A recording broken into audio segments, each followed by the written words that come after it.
Unacademy. Let's crack it. I am Aashna Choudhary, UPSC CSAT 2022, All India Rank 116. This is where I start from, and my session flow would be, I would first of all talk about the first two attempts, my preparation and strategy in those two attempts, and then the third attempt and my strategy and how it differed from the first two attempts and has really helped me in clearing this exam.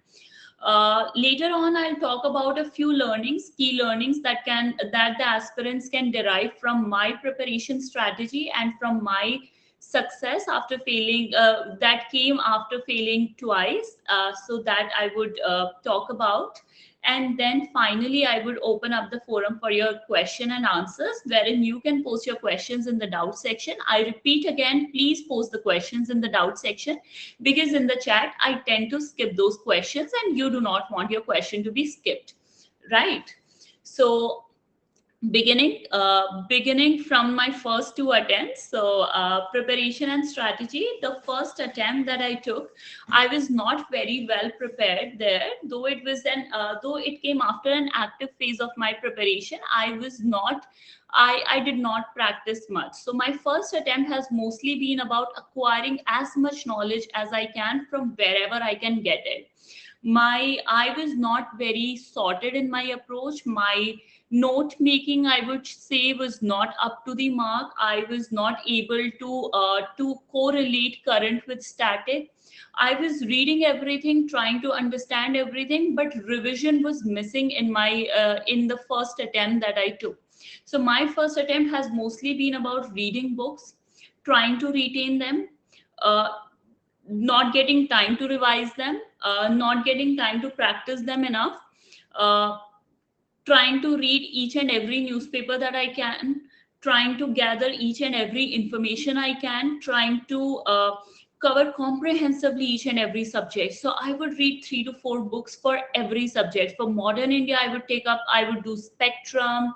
I used to uh, I used to do other things as well. For instance, also took up a class 12th NCRT of history for studying modern India, class 10th NCRT for modern India. So uh, for one subject, I had multiple sources in my first attempt. In my first attempt, I wanted to do very well, and for this I thought ki the more I read, the more I will be able to do good. And that approach clearly did not work, because I could not even clear the first stage there. So my first stage prelims, I was sitting in the exam trying to do the questions, and I was not even able to see all the 100 questions. I panicked. The first 10 questions I did not know, and I panicked so much that the next questions I could not attempt at all. So it was a nightmare. It was more like a nightmare, and that happened because I did not practice much. So this was how my first attempt went. First attempt, I was trying to acquire knowledge from each and every source that I can get, not focusing on practice, not focusing on revision, and it went terribly wrong. It went terribly wrong. Then talking about my second attempt, I realized that I need to change my strategy a little bit. I need to be more focused. There needs to be a direction that I need to follow. I cannot pick up any book randomly and start reading it. That is not going to help me. So I need to delimit my sources. So first of all, my practice went into identifying the sources that I would be referring to for each and every subject. So I decided to go as per UPSC syllabus. GS1, I picked up GS1. History, started with history, divided history into ancient, medieval, modern India, and art and culture. Post independence and world history I kept for later, for the later part, and I found out these four domains and identified which sources I would refer to for each of these domains. And the source for one topic, for each topic, I had one source for each domain. sometimes for specific topics I needed to refer to other sources, but I made sure that I do not repeat a single topic from different sources. So for each topic I had one source sorted. So that is how I began while I started preparing for the second attempt. I started by delimiting my sources, read the syllabus again twice, thrice, four times in order to understand the demand of UPSC. I tried to understand the demand of UPSC via current affairs as well. Gave direction to my study at this point. So at this point, what I did differently was to limit my sources, not read each and everything, but limited sources for each and every topic.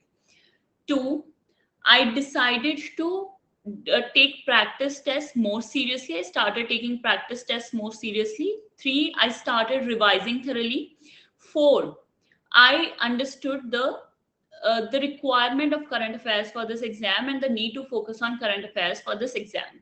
So these are the four things that I understood while I was going to take my second attempt. However, the problem here arose from the fact that though I understood that current affairs are very important, I did not put in that much effort which was required in current affairs, was more focused upon the static part. Though I practiced this time, I revised repeatedly this time. Again, I was not able to clear prelims. However, this time by a very meager margin, 2.5 marks.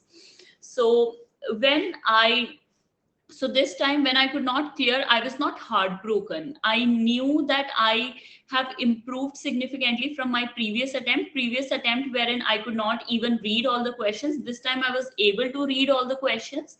I was able to attempt roughly 87, 88 questions, and I missed the cutoff only by 2.5 marks, which was not very difficult to cover. If in 1 year I could do so much, how much can I do in the subsequent year? And that's what motivated me. So I was motivated. I knew that this time I have streamlined my strategy significantly.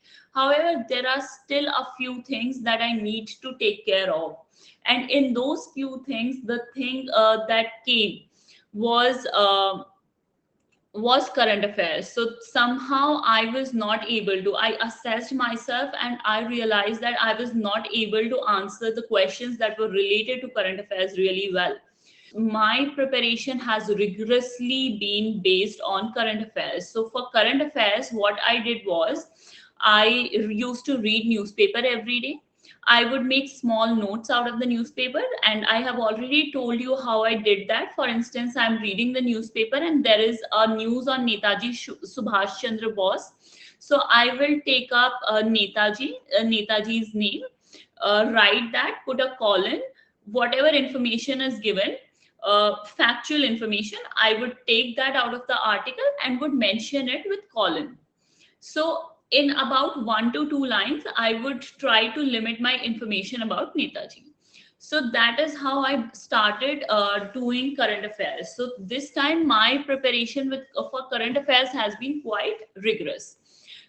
Then after reading newspapers every day, I would not stop at that. I would also do the portal. I took one portal of one coaching, and I would there would be around 10 news items, and I would skim through them. If these are the news items that converge with the newspaper reading, good enough. If there is some other news which was not there in my newspaper or came in some other newspaper, I would be able to derive that as well. And again, this new information I would write as a new point in my notes. So these are the two things: newspaper reading, coaching portal, and then I went on to my third source for current affairs, which was Unacademy's daily free T20 test series, wherein daily 20 questions from the daily current affairs were asked. So these free questions I would attempt if these were from the newspaper or from the portal, good enough. If again I found some new thing, again I would make a point out of that. So these three things I did daily, revised every month subsequently. For instance, I read my monthly magazine for June, and next time when I get monthly magazine for July, I will revise it along with my monthly magazine of June. So I was able to revise all those things like that. My notes I was able to revise with the core GS preparation, because notes were divided based on the subjects that are offered by UPSC. So that is how I started preparing for current affairs this time. So from first time to second time to third time, gradually my graph kept increasing. So first time I was only focused on the knowledge aspect. Second time I brought into account the importance of practice, the importance of revision. And third attempt, I focused comprehensively on current affairs along with the static portion. So this is how my trajectory increased. And from first attempt, wherein I was not even able to read all the questions in the classroom, to second attempt wherein I missed the mark by 2.5 marks, to third attempt where I could clear prelims with a margin of about 30-35 marks. So there came a great change, and that change was not sudden, it was gradual.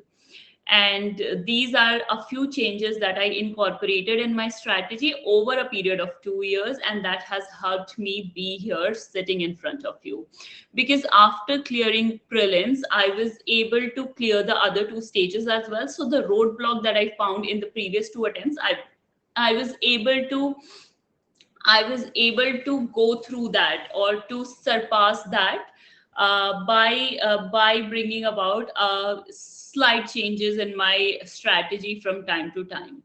Now we have seen my prelim strategy, then talking about my main strategy. So first attempt that I took, I did not have an optional. This is funny, but yes, I thought I would study English literature. I would take literature as my option, and I would study it maybe after my prelims. If I qualify prelims, then for mains I would study English literature, and it would not be very difficult, because most of the novels were the same as my college novels, and I already had notes prepared for them, the college notes. So I thought it wouldn't be a very difficult exercise for me, and I can very easily do it. But when I couldn't clear in the first attempt, I thought I had plenty of time left, and I need to study some other subjects more comprehensively. I need to incorporate new learnings, and that's when I decided anthropology. So in my first attempt, I did not have an optional at all. I thought I would study literature, but later on, but I did not study by then anything. Second attempt, I sat back, thought a lot. I wanted to choose a subject that I would be intrigued by, that I would that I would be able to study for 7-8 hours a day without getting tired. And that also provides a new approach for me, that provides new insights to me. And that's when I chose anthropology as my option, which came in the second attempt. So first attempt, I did not have an optional. Second attempt, I chose my optional very, very, very after giving a good amount of thinking. And after choosing this option, I had to start all over again. So my second attempt has not only been about practicing and revising from the prelims point of view, but herein the core preparation of my optional also lies, because all the books that I keep telling you to read for anthropology, around 6 to 7 books, I read all these books during the second year of my preparation. So I read all these books. I made notes out of these books in the question and answer format. I made notes out of these books. If I found anything difficult, in these books, I would refer to Anthropology Demystified by Akshay Jain sir, and which provides you information in a very simple form, and I would read that and then go back to my core readings. So that's how my second year of preparation was: revision, practice, current affairs, plus anthropology. So herein I made the notes of my anthropology, and then after I was done with that, core prelims preparation started, and again the revision practice component came up.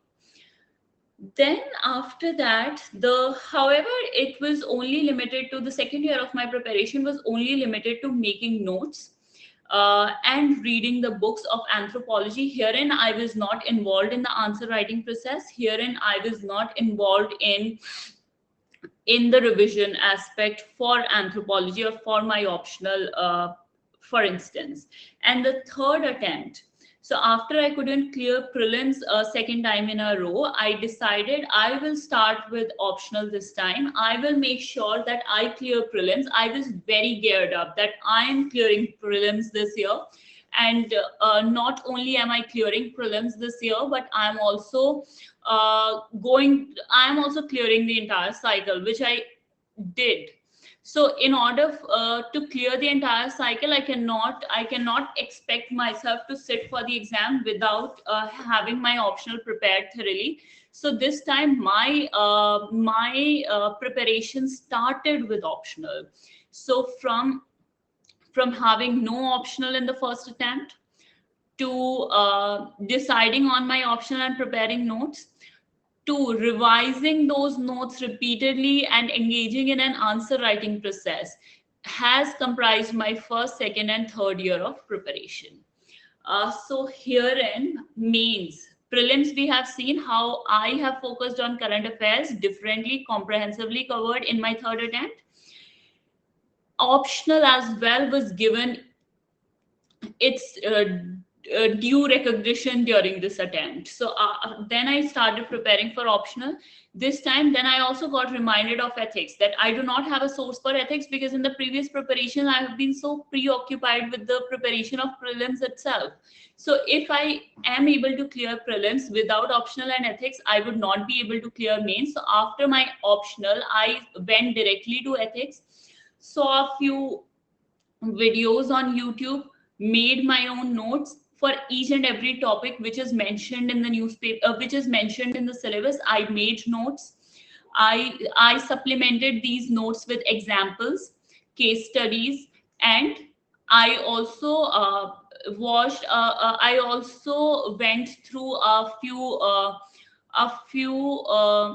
toppers copies in order to see what is their approach in order to what is their approach in going through or answering the case studies. So these are the things that I did in the third attempt: current affairs comprehensive, uh, followed by my optional, a thorough study of the optional, revision of the optional, test series of the optional, ethics, note making, as well as taking the classes of ethics, classes as in YouTube free classes. So classes of ethics, supplementing them with the examples. So this time for my mains, I already knew my GS1, GS2, GS3. Those sources I had already identified in my second attempt. For the same sources that I was referring to for prelims, the same sources for mains. So GS1, 2, 3. In my second attempt, I knew what the sources would be. Anthropology, in my second attempt, I knew my sources, and made notes, but prepared more thoroughly. And ethics also, I started in the in this third year of the preparation. So my third year has not only been unlike the first two attempts. My third year of preparation was not only limited to the preparation of prelims, but herein mains also formed a very important component of my preparation, which has helped me later on when I was able to clear prelims once. So yes, herein my focus has equally been on mains. and that is why I was able to clear the entire thing in one go.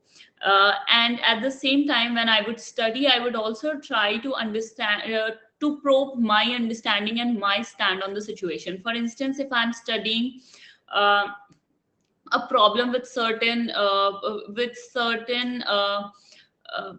metrics, or certain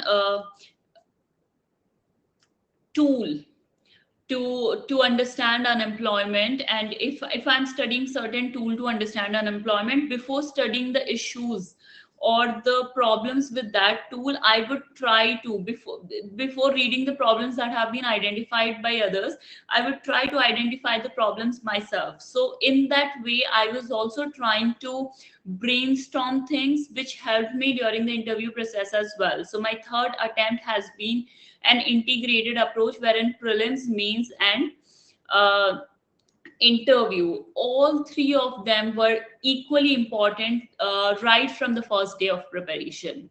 So that is how my strategy has differed in my third attempt. In my first two attempts, I was working in silos. I was focused on knowledge acquisition. I was focused uh, on acquiring as much as I can rather than revising, rather than practicing, or prelims was the mainstay during the first two attempts. But here in the third attempt has mostly not been in silos, but mostly about an integrated study, which has really helped me all through the courses. And here in the current affairs, and the strategy that I adopted for current affairs became very important. Also, third attempt, I would say, has been one wherein I was able to, by the time I reached this third year of preparation, I was able to very honestly and brutally assess myself. So if in the first two attempts I did not fail, I would have never understood the importance of current affairs and the time that I need to devote to current affairs study, which I did, because in the previous two attempts, questions from current affairs I was not able to attempt that well. And this focus on current affairs has also helped me during my mains as well as interview. So interview, I've already told you, it's about two things. It is either about your form or about the current affairs. Your form, you can always prepare. Current affairs, it is always good if you prepare from the beginning. So I prepared current affairs for prelims, then for mains, and then for interview. So there was a chain, the link was not broken at any point, and that is why I was able to clear all three stages at once, and I was able to focus on my preparation, which was not only talking about the static portion but also the current portion. So, key learnings I would say for the aspirants here would be, there would be 4 or 5 key learnings for the aspirants here. The first learning is never give up. Had I given up after failing in the first two attempts, I wouldn't be sitting here and talking to you guys. So please, please, please don't give up ever. Talking about the second one, it would be that your that the process, that the UPSC CSE process is an integrated process. Do not treat it in silos. Do not compartmentalize your preparation. It should be an integrated preparation for all the three stages. Third learning would be current affairs are as important as the static portion, and we have seen more importance being given to current affairs in the previous year questions by UPSC, and that is why current affairs become more important. Do not ask the question, can we skip the newspaper? You cannot skip the newspaper. As per me, you cannot skip the newspaper. It is an integral part of your preparation and should be followed thoroughly. Fourth would be a revision and practice are the key pillars, and if you do not do that, in the real exam you would panic, and that is not good. So that is how I panicked in my first attempt, because I did not practice. So practice and revision, these are the keys, and these should be these should be prioritized in your preparation, and limiting the syllabus is another key learning that you should take away from this lecture, and should try not to read everything, everything, but only the things that are relevant or that you have identified as relevant for your preparation. All right, so these were the five learnings. Never give up, integrated approach, current affairs, importance of current affairs, followed by practice and revision.